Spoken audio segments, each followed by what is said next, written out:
This is the hotel where Schoolhouse and Gordon House spent the war years. It was called the Avenant Lake Hotel, and after the war it continued to be a hotel for some years. It was a trust house, and then it was sold privately, and now the present owner is a chap called Phillips, who runs a series of adventure courses for children, this just being one of them. But all these rooms, they were hotel rooms. They were either single or double rooms, but into each room we managed to squash 4 beds. And at one time the whole school came here for lunch, but there were too many boys for that, so they had two lunch sittings. And that is the cottage studies were there, that red brick building. And I think beyond that building beyond was, I think, probably where the maids lived. Now that's the school, that's the rugby pitch, there and there. And we had rugby matches. We played other schools like Wycliffe, Hereford Cathedral School, Monmouth. I remember at Llandod Wells there was an officers' training unit. They were all officer cadets, at least a year older than our oldest boy. I remember they came here, a tough lot they were. But we had a very good full-back called J.M.H. Roberts, who tackled them all, and in the end I think we won that match. But that was the playing field. Of course we had no cricket field at all. For cricket we had to go to Bill Swell's. That tree there was planted by a group of Czechs who came when we left in 1943 to go back to Bromsgrove. A group of Czech refugees came here for a year, and that tree celebrates their visit. What is that? And we had some tennis courts as well, which were round the back, round the side there. They don't exist anymore. And at one time, 2 of those tennis courts were converted to a swimming pool. But that didn't last. And I remember we came here for a reunion in 1976, I think. And that swimming pool was full of earth. But we had several reunions here during the 1970s.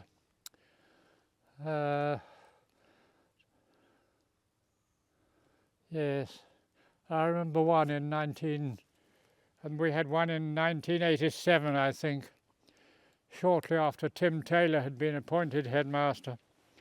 And we had lunch there. We had dinner with the Lord Lieutenant came as well. Yes, right. That's all. Oh, and of course, when we arrived here, the first day. It was halfway through September 1939. A collection of removal vans arrived from Bromsgrove. They were mainly Pickfords. The first got stuck under the railway bridge, and not all the efforts of the local people could free it until one of the boys who just arrived with his parents, I think the senior boys were invited before the rest of the school, but one of them came up and said, well, all you want to do is to let the air out of the back tyre, which they did, and they reversed the lorry out. And he eventually got here by crossing the railway at a farm crossing and coming in over past the lake. Anyway, I remember that first day arriving with all of us here. Some boys had come by train, some had been brought by their parents. a lot of boys came in a specially chartered Midland Red bus. We all, a lot of us had bicycles. I think practically every boy who came here had or was told to have a bicycle. But in this area here, it was a complete scrum. And I can remember that day quite well. Yes, when the school came here in September '39, it came with about 40 new boys, of which I was one. Right, on our way back, we shall pass the Askermel Hotel, which is just opposite the railway station. And of course, when we were here, we had the use of the 9-hole golf club over there. And the headmaster's house is just over there, called Kai Glass. We used to go there to be caned. He had a pair of steps and we had to lean over that.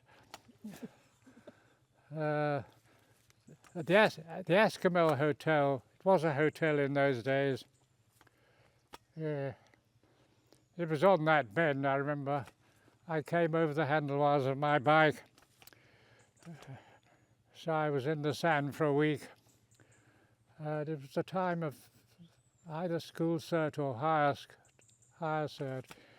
And the housemaster here was Freddie Wallace Hadrill.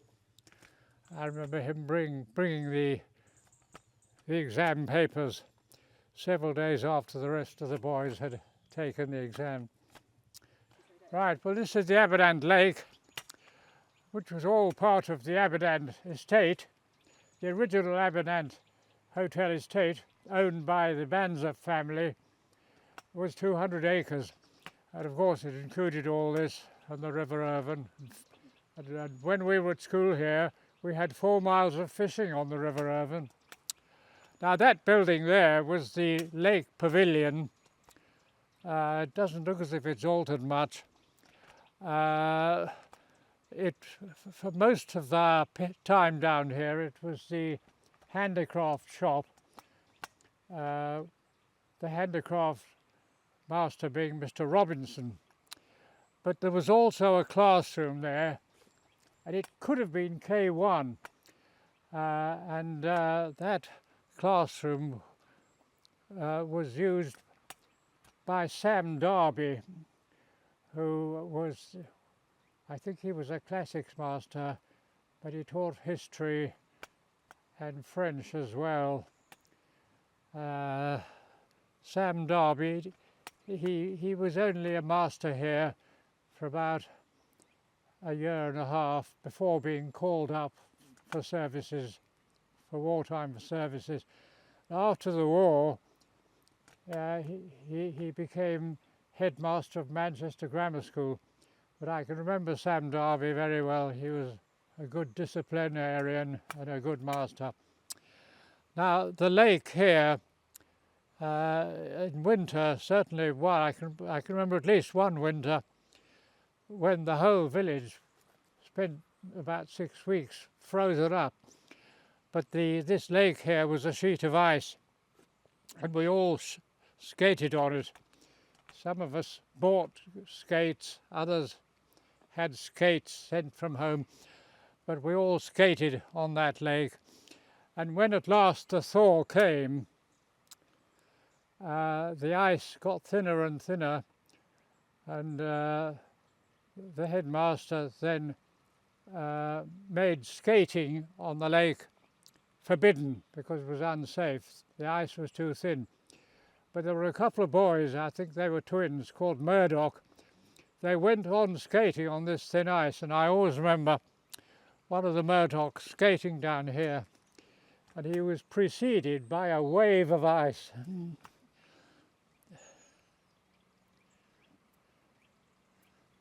Right, I think that's all we've got from this. And I think the original K1 was here.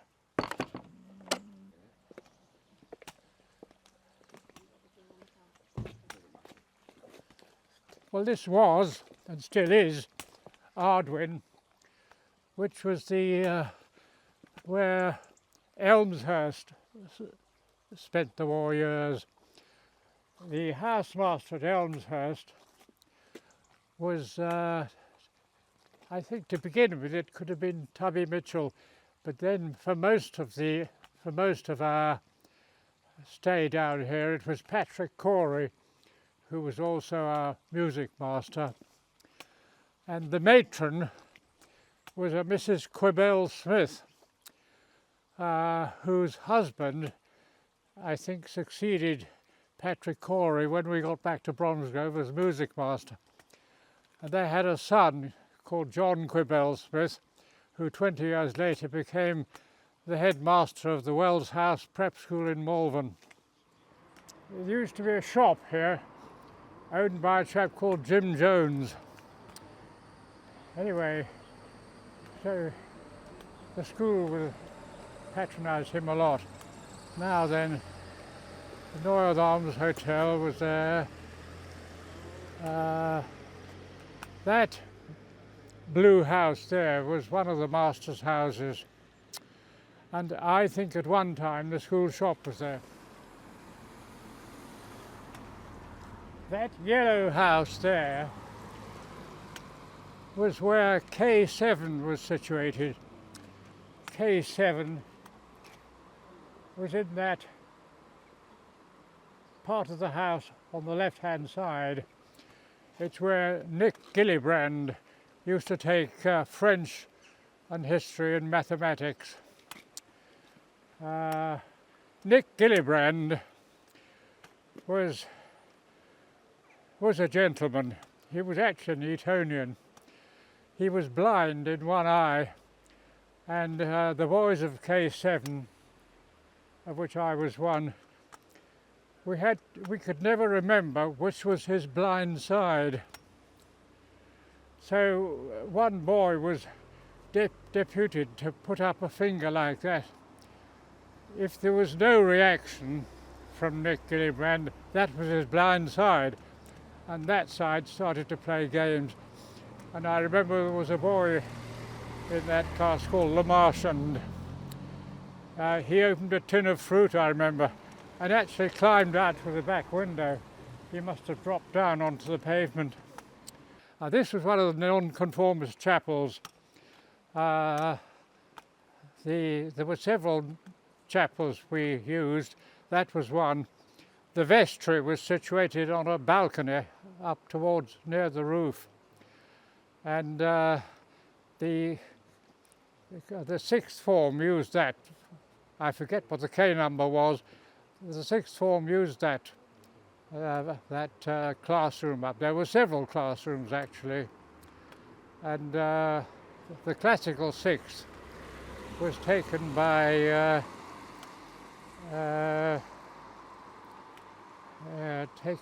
Nick. Wait a minute, who was it?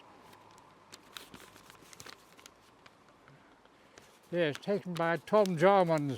Tom Jarman was the history master, and his wife, Mrs. Jarman, was actually, I think she was a German, and she used to take the classical six in a form up in that building.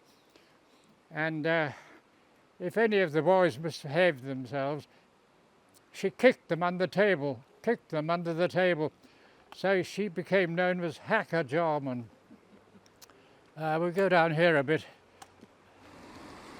Now, that white building, that's Victoria Hall, and while we were here, it was christened Routh Hall, after the Routh Hall at Bromsgrove, and the school met every morning at 10 o'clock, I think, to be addressed by the headmaster.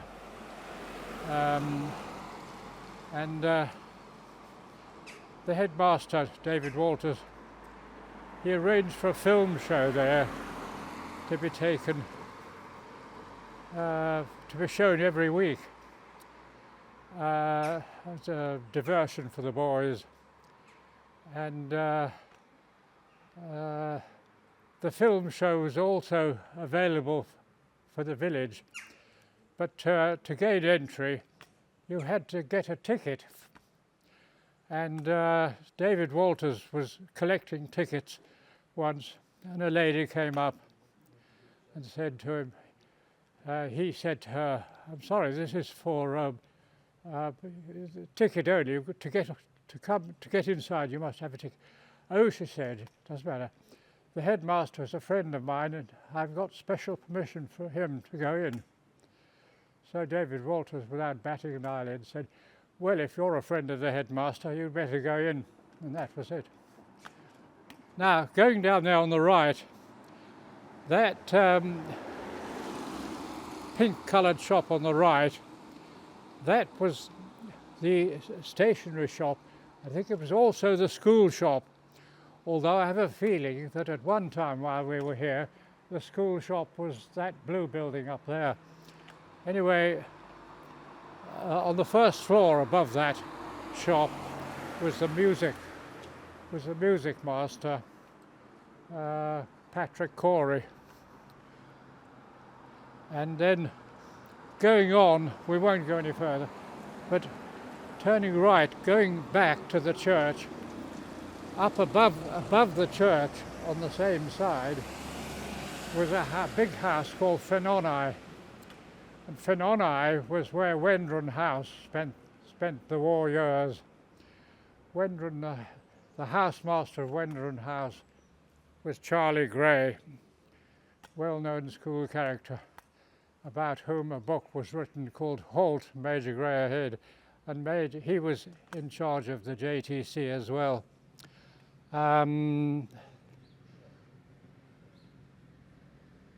Yes, down on the left was where Arthur Morgan's wife lived, and for a long time after he died. Arthur Morgan was the Admirable Crichton of the whole school, kept the place going. Bromsgrove School.